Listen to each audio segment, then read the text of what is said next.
Okay, this is Phys 2320 Computing 2, and this is the second video about finding and avoiding bugs in your code. Okay, so in the first video we identified that bugs are something that you just have to live with. They're almost inevitable when you start writing code. We talked about three main types of bugs that you might have.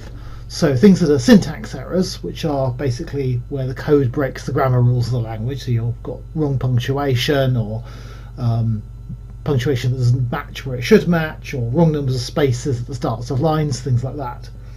You've got identifier errors, which are generally things where you've misspelled a variable or a function name, or you're using a variable or a function before you've declared or imported them, and those lead to another range of problems.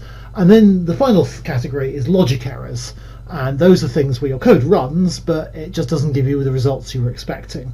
And that's generally because you've made a mistake in how you've programmed the code, or else you've not thought about a set of circumstances. You've made some assumptions that then turn out not to be true. So in modern development environments that you use for writing code, you often get a lot of help with things like syntax errors and identifier errors. And so I spent a bit of time in the last video showing you how in Spyder it would pick out both syntax errors and identifier errors for you, or at least give you some idea of where the problem was, and then help you find how to solve them. Logic errors, however, are hard. They're difficult because the programming environment can't tell what you actually meant to do.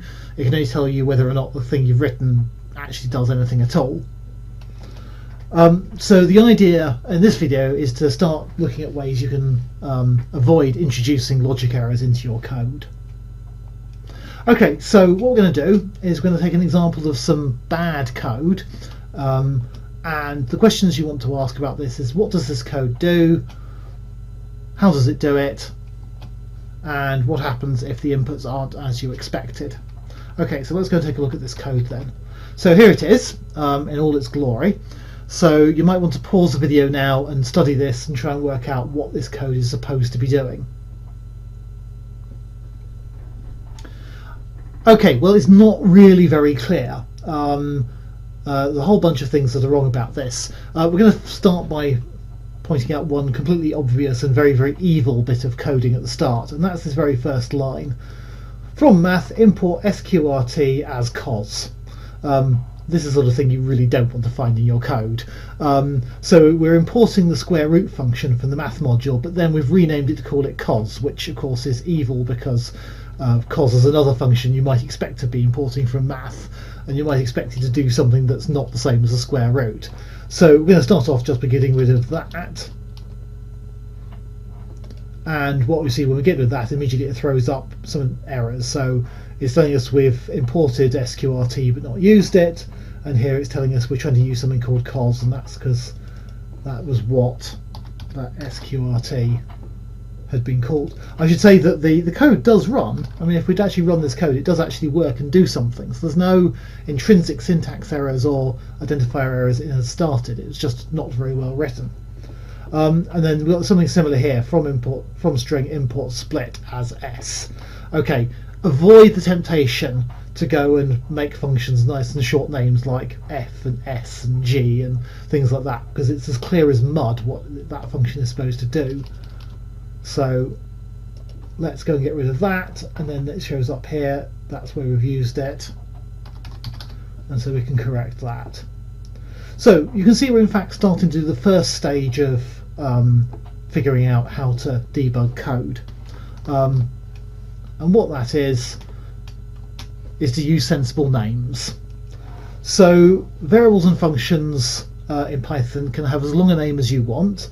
So remember, it's any sequence of letters, numbers and underscores that starts with a letter or an underscore. You don't have to call everything x or f or I or j. It's not like maths. You're allowed to use functions that are called things other than f or g, and you're allowed to have variables other than x, and you're allowed to have things that index in as things other than I or j and things like that. On the other hand, if you make a name too long, then you're more likely to go introduce a typo by accident when you're typing it in, especially if you're me and your code is full of typos when first you type it. there's different conventions that people adopt. So here are just some examples of ways you might do it. So sometimes if your variable or your function should have two words in it, people will capitalize the first letter of each word, or capitalize the first letter of the second and subsequent words. Sometimes people put an underscore between the words. If it's something like first whatever, then you might well think that putting a 1, 2, 3 at the end of it is a good thing to do. And the same is with functions. There's a similar set of conventions. It doesn't matter which one you follow, but I would strongly suggest that following a convention is better than doing a mixture or having no convention at all. And although I've said you don't have to call everything single variables and maybe you should make longer variable names, there are times when using a single letter variable is just fine. So there are some sort of conventions that one might have. So you quite often would use an I if you're just having something which is an integer that just counts up. So if you're just going to use it to go and index into something, then using I is just fine. And I should point out here that PowerPoint has gone and messed up my capitalization, so that that should read for little I in range len whatever, and then data values little r square brackets little I equals.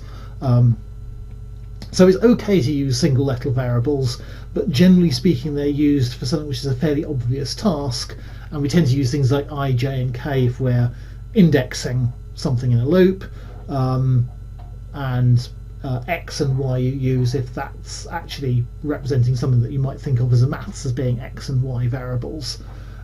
So don't feel you have to make everything long, but by and large it should be the case that you should be able to work out what a variable is for, and in particular what a function is for. You should have some clue from how it's named. Okay, so let's go back to our code, and you could start seeing where you could do stuff.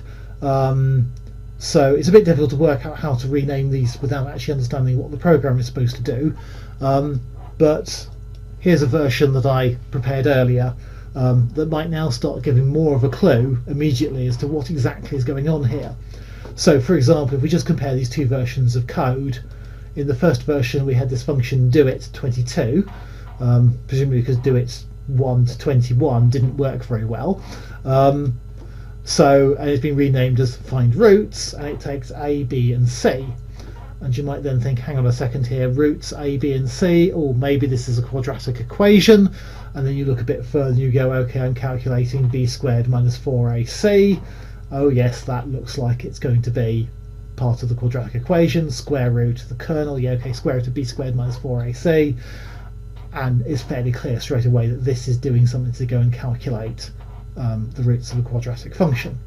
And likewise the second function, which was just called gi, you see is now renamed getUserInput, gi presumably being short for getInput. The other thing I've done, there's another little bad bit of code I had down here. So I had defined r equal to raw input. That's not saying r is get some input from the user. That is saying r is the same thing as the raw input function, and then in this gi function I suddenly used r. So the way you read that is it would define these functions. It wouldn't actually execute these functions yet. It would come down here, it would define r is equal to raw input. It would then go and call gi, and that would make use of this variable r, which had been defined as raw input. This is terrible coding because it's not clear when you look at this function definition what on earth this r is, and in fact what r is depends entirely on what the user sets it to outside the function. That's generally a very bad idea. Functions shouldn't depend on what's going on outside of them. They should depend only on what parameters are being passed into them. And quite why you'd want to go and replace the raw input function with anything else is beyond me. So this is a better version. You see the r equals raw input line is gone, and this now is fairly obviously asking you for some raw input. Okay, so that's slightly clearer as to what's going on. It's still not quite ideal though, and that is because it doesn't really explain what's going on. So actually Python has a whole lot of features built into it to help you document your code as you go along. And the main one of these is something called the docstring. So we have this convention in Python that you add a string containing documentation into the start of either a module, like a Python file, or at the start of a function. So these things are called a docstring. So normally they're a multi-line string, which means you need to triple quote them. And what they are is they're just a string on their own. They're not being assigned to anything. They're not being printed. They're just a string that comes as the first line after the def, or if it's a module, the first line in the module. And what a docstring should do is it should provide a summary of your code. And it should say what the inputs are, what the outputs are, and what it does, and quite often what it doesn't do. And the purpose it serves is to help another programmer, or to remind yourself how to use that function or how to use that module. So actually it's quite helpful because a lot of programming tools can pull out the docstrings and actually make use of them to tell you what a function does. So for example, they're used in the help command, and you've also got automatic tools that can go through a whole lot of programs and pull out all the docstrings and build up a web page or a LaTeX file that documents all of your program for you, and it's really quite powerful. In fact, a lot of the documentation you read on the web about particular modules in Python will be written like this. They'll be generated from the docstrings that the programmer put in the definition of the functions. Okay, so let's go and show you how you do this. So what you would do here is immediately after this def line, I would start a triple quoted string, and I would say first of all, the convention would be the first line word to explain what the function should do. Find the roots of the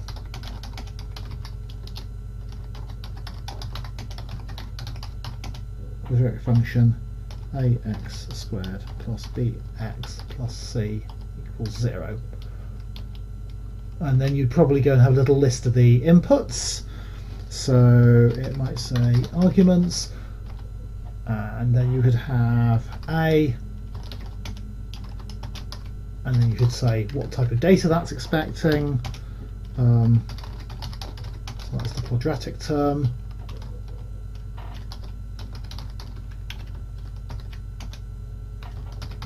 That's the linear term.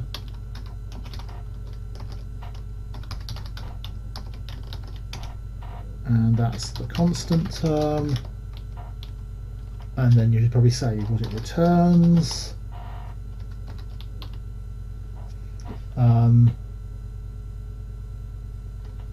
Okay, it doesn't actually return anything on this function. And then you can explain prints the two roots of, whoops, can't type straight,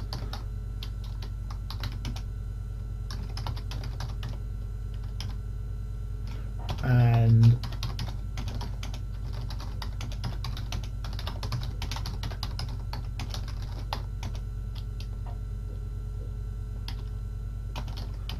it's also a good idea to go and put in a thing which explains what it doesn't go and do. Okay, so just to show you how that works, let's just run that code. Okay, we're going to run it in the current IPython. Okay, so now it's asking me for 3 numbers to represent the roots. 1, 2, minus 3. And it tells me the roots are 1 and minus 3. It's finished, so that's just it's run the code. But now, if I type find roots brackets, so what's happening here is because I've run the code, the function find roots is now something I can call from the console because it's been defined. So I've typed find roots, I've typed brackets, because of the way I've got Spider set up, if you look at the first administration video, I'll show you how you get the settings up for doing this. Spider's gone and said, oh, that's a function, let's have a look at its docstring. And over here in the help window, you see, oh, I really ought to learn to use the apostrophe.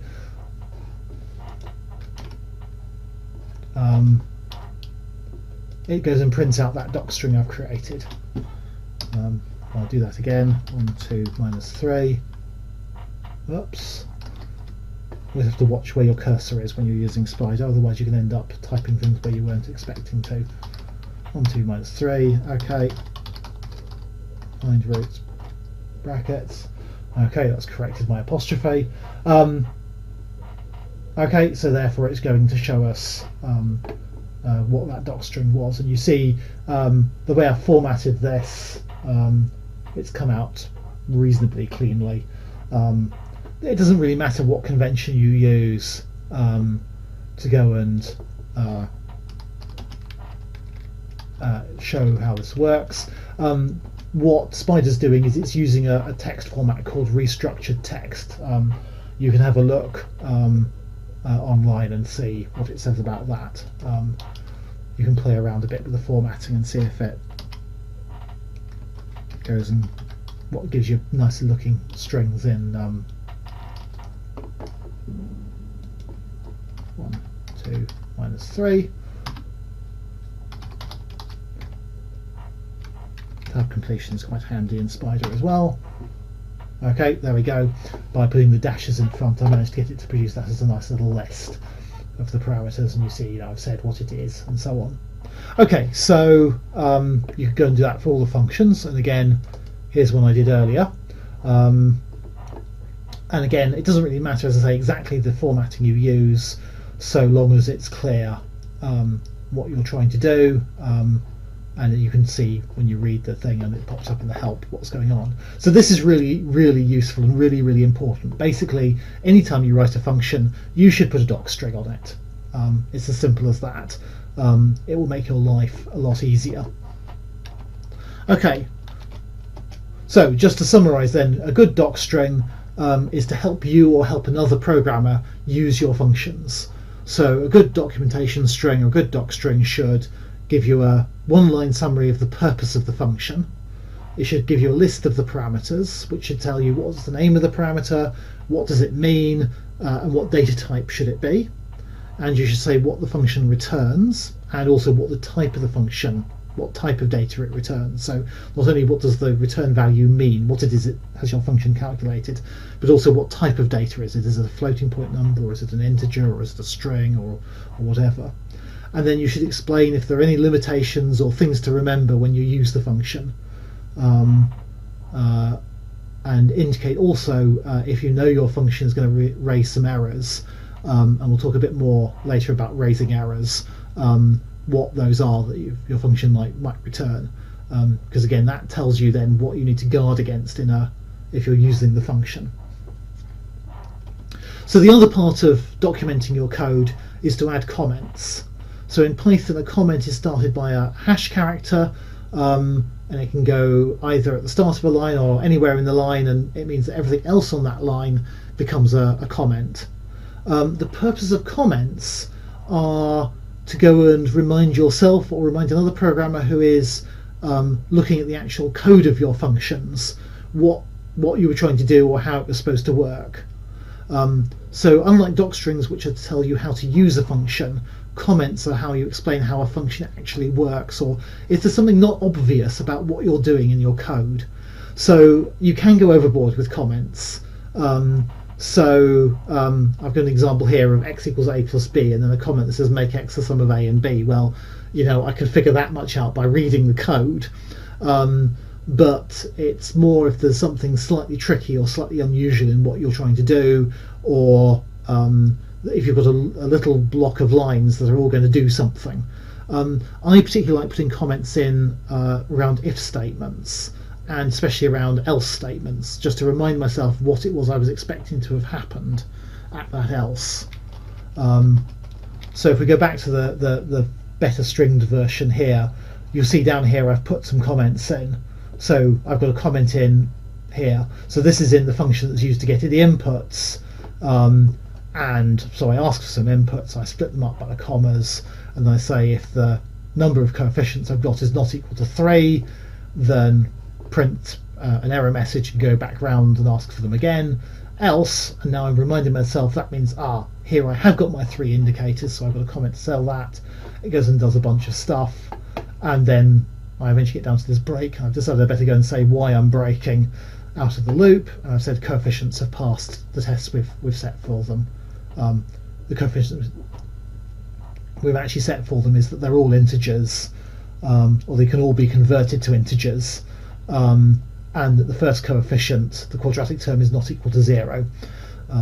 So again, I've just reminded myself what I'm trying to do here. So that's sort of examples of how you might use comments in your code.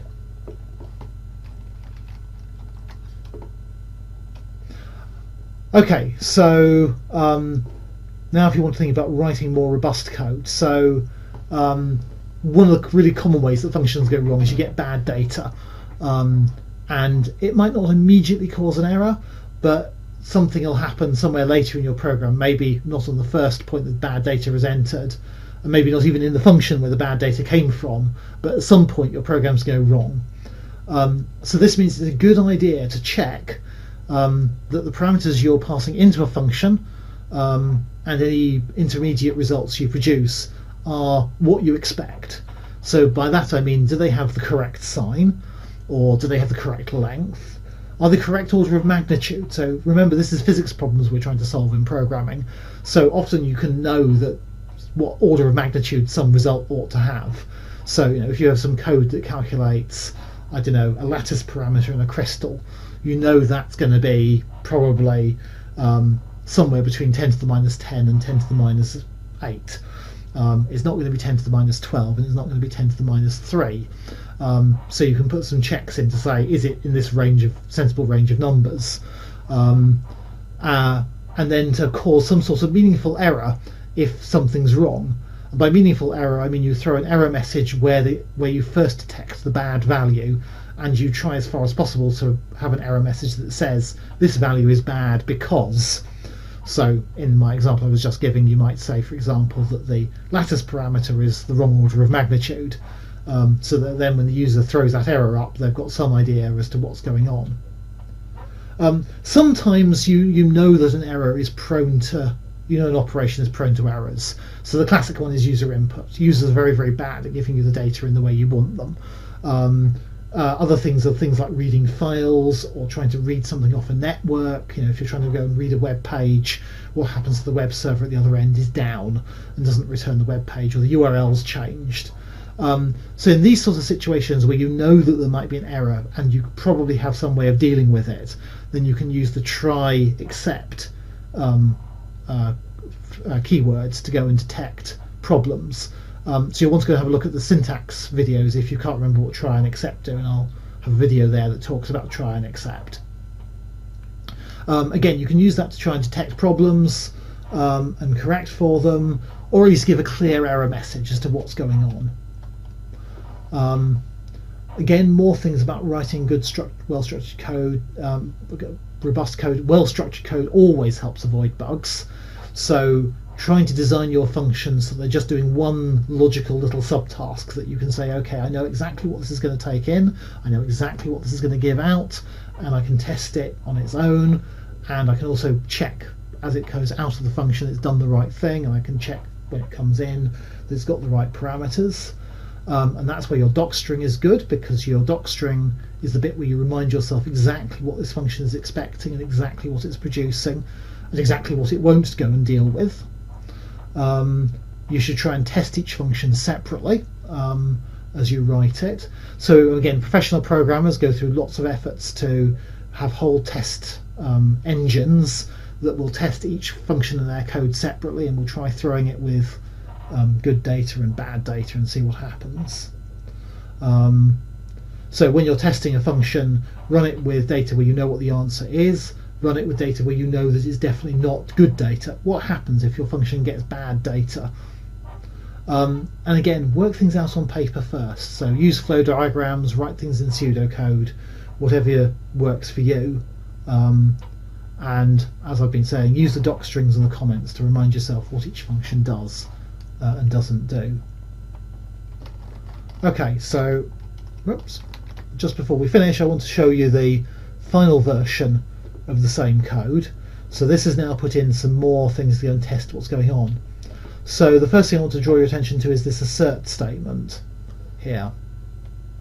So what assert does is it says if something is true, then carry on, but if it is false, then it creates an error. It creates what's called an assertion error, and it returns an error message that you define as the second parameter to the assert keyword. So assert takes something that's going to become a Boolean, so a true or false expression, a comma, and then a string. And the string is the error message you're going to get if the Boolean expression is false. So it's a great way of checking that things are what you expect. So for example, in this find roots function, I'm checking that a, b, and c are all integers. So isInstance is a function that says, is the first thing one of the type of the second thing? So is a an integer? Is b an integer? Is c an integer? So this basically says if a, b, or c are not integers, then raise an assertion error and say these aren't integers. And then the second one is checking that a is not equal to 0. And then if a is equal to 0, then it would say this is not a well-formed quadratic, and it would give up. We've also got, which we had before, the use of try and except for dealing with having non-integer coefficients. So I'm doing a little bit of a trick here to make a more efficient way of checking whether these are all integers, but essentially it's doing the same thing. It's trying to check that the integer conversion works, and what I know is that if integer conversion doesn't work, then it's going to raise a value error. So I do accept a value error, which says, okay, it didn't work. I print out a suitable error message, and then I take some appropriate corrective action, which in this case is simply to go back and ask the user for more data again, and to go back round. So there's things like that you can go and do to check whether you've got the right values you're expecting, or whether something's gone wrong. So in this video I've started looking at some of the ways in which you can avoid introducing bugs. So these are things that are like sensible names for variables and your functions that at least give you a hint as to what their purpose is. Use of doc strings to explain how to use each function. So that's this triple quoted string that's immediately after the def line or immediately at the top of a module. Comments to remind yourself how it actually works, and then checking for bad values or places where things might go wrong, and then using good structure to isolate where problems are actually happening. So these are all things that we're going to be looking for in the assessment of the coursework project, the main coursework for this module. These are all things you get marked on, is whether you've done these things, because these are good habits to get into. If you can get into a good habit of working like this now, then you're going to find your life so much easier if you're doing any coding at all in the future.